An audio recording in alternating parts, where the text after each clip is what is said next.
Hello dear learners. आपने ज़्यादा बार मुझे स्क्रीन पे ही देखा है बोलते हुए। आज पहली बार मैं अपने चैनल पे एक स्टोरी रीड करने जा रही हूँ।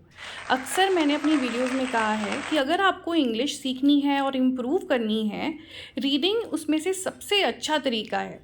क्योंकि रीड करने से आपको सेंटेंस स्ट्रक्चर्स पता लगते हैं कि नए नए वाक्य कैसे बनाएं, और उसमें वोकैबुलरी सीखने को मिलती है, यानी कि नए नए शब्द कैसे सीखें, क्या बोलें, अपने एक्सप्रेशंस को कैसे एक्सप्रेस करें।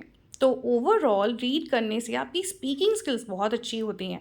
तो मैं लेकर आई हूँ ये पहली स्टोरी मेरे चैनल पे। आई होप आप इस स्टोरी को अच्छे से सुनेंगे और आपको अच्छा लगेगा।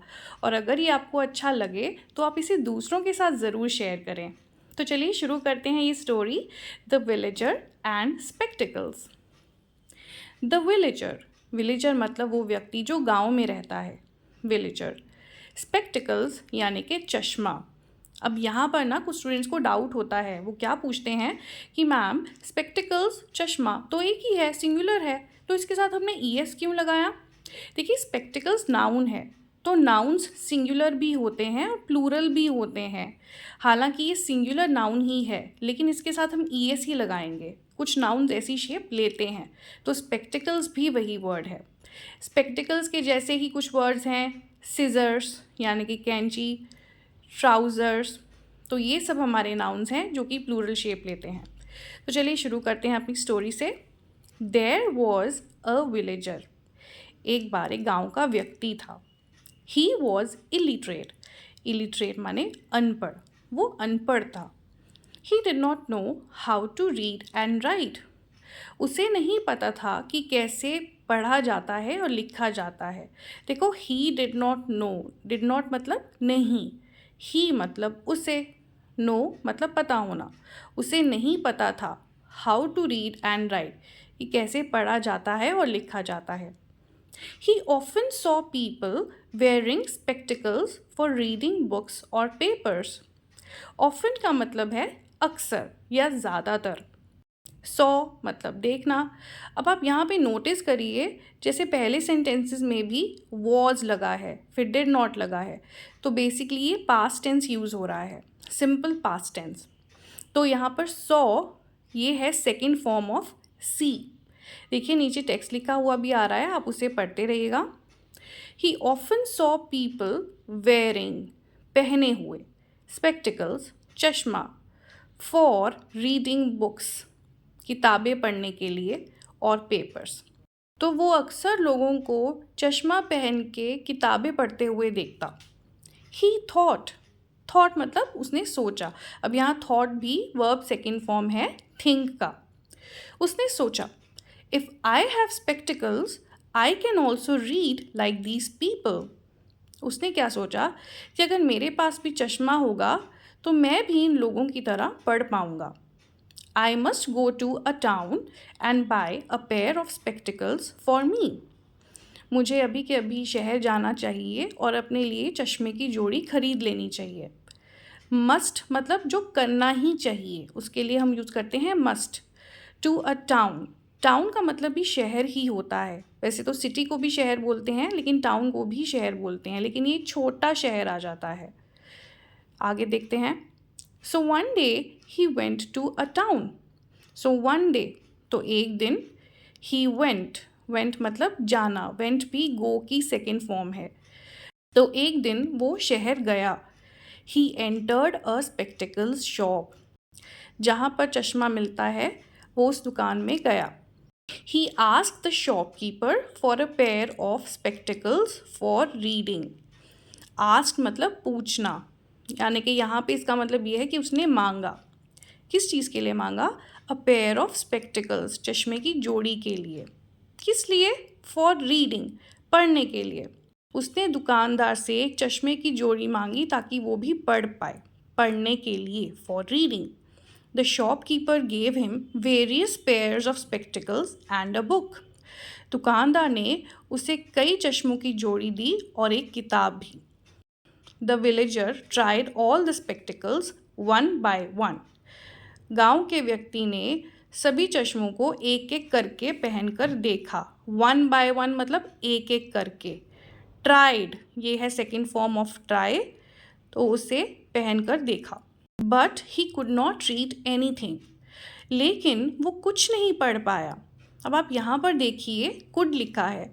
कुड भी यूज़ होता है जब हम अपनी एबिलिटी के लिए बात कर सकते हैं।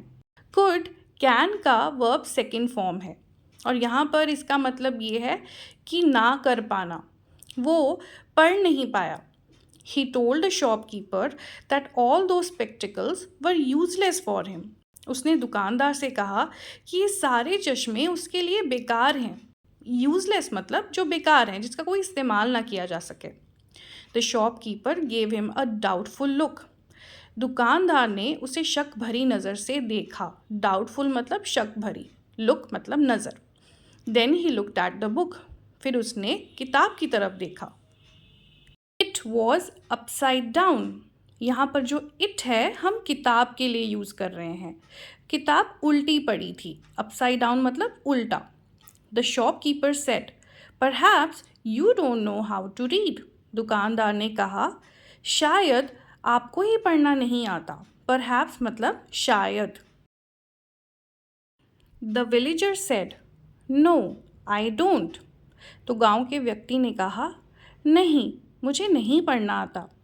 I want two by spectacles so that I can read like others.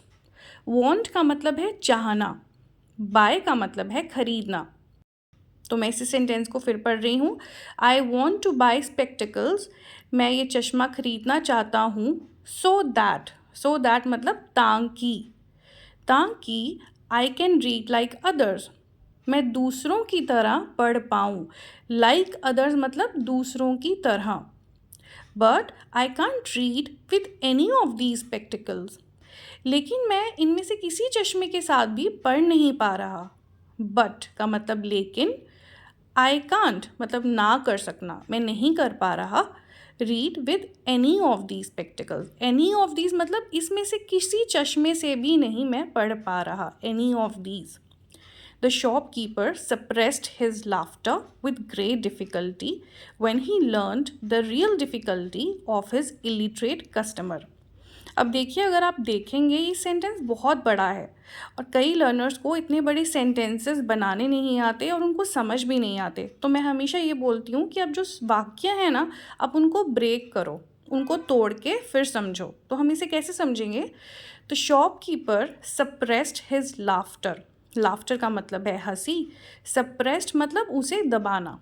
Shopkeeper दुकानदार ने अपनी हंसी दबाई। विद ग्रेट डिफ़िकल्टी मतलब बहुत मुश्किल से, दुकानदार ने अपनी बहुत मुश्किल से अपनी हंसी दबाई। When he learned the real difficulty, learned यहाँ मतलब है जाना, जब उसने असली दिक्कत जानी। रियल डिफ़िकल्टी असली दिक्कत। तो अब हम इसे पूरा करके कैसे बोलेंगे? जब दुकानदार ने अपने अनपढ़ ग्राहक की असली दिक्कत को जाना, उसने बड़ी मुश्किल से अपनी हंसी को दबाया। He explained to the villager, उसने उस विलेजर को समझाया। एक्सप्लेन्ड मतलब समझाना। ये पास्ट टेंस है तो ईडी लग गया, एक्सप्लेन्ड लग गया, नहीं तो इसका वर्ब फर्स्ट फॉर्म क्या आना था? एक्सप्लेन। तो उसने विलेजर को समझाया, माई डियर फ्रेंड, मेरे प्यारे मित्र, you are very simple and ignorant. तुम बहुत ही सीधे साधे, सिंपल मतलब सीधे साधे, और इग्नोरेंट का मतलब अज्ञानी, इंसान जिसे कोई ज्ञान नहीं होता। तो वो क्या कहता है कि मेरे प्यारे मित्र, तुम बहुत ही सीधे साधे और अज्ञानी हो। Spectacles don't help to read and write, चश्मा आपको पढ़ने या लिखने में मदद नहीं करता। They merely help you to see better, वो केवल आपको बेहतर देखने में मदद करता है। First of all you must learn to read and write, सबसे पहले तो आपको लिखना और पढ़ना सीखना चाहिए। अब ये देखिए, यू मस्ट लर्न, मस्ट का जब हम यूज़ करते हैं तो इस पे हम दिखा रहे हैं, इस पे हम ये शो कर रहे हैं कि ये ज़रूरी है, बहुत ज़रूरी है। अगर मैं यहाँ पर बोलती first of all you should learn, आपको करना चाहिए। शुड का मतलब है चाहना, करना चाहिए, जब हम किसी को सजेशन दे रहे हैं, राइट। लेकिन यहाँ पर हम क्या बोल रहे हैं? यू मस्ट लर्न, मतलब हम इस चीज़ पे बहुत एम्फेसाइज कर रहे हैं कि आपको ये चीज़ करनी ही चाहिए, इसीलिए यहाँ पर मस्ट लगा। The moral of the story, ignorance is blindness. अज्ञानता अंधापन है। इग्नोरेंस अज्ञानता, ब्लाइंडनेस अंधापन। फ्रेंड्स, आई होप ये स्टोरी आपको अच्छी लगी होगी, और अगर आपको ये स्टोरी अच्छी लगी हो तो आप दूसरों के साथ भी शेयर करें। और आप मुझे कमेंट बॉक्स में ज़रूर लिखें कि ये रीडिंग आपको कैसी लगी। मैं अपने आगे वाले लेसन्स में भी ऐसे ही स्टोरी रीडिंग लेकर आऊँगी। Thank you so much for watching. I will see you in my next one.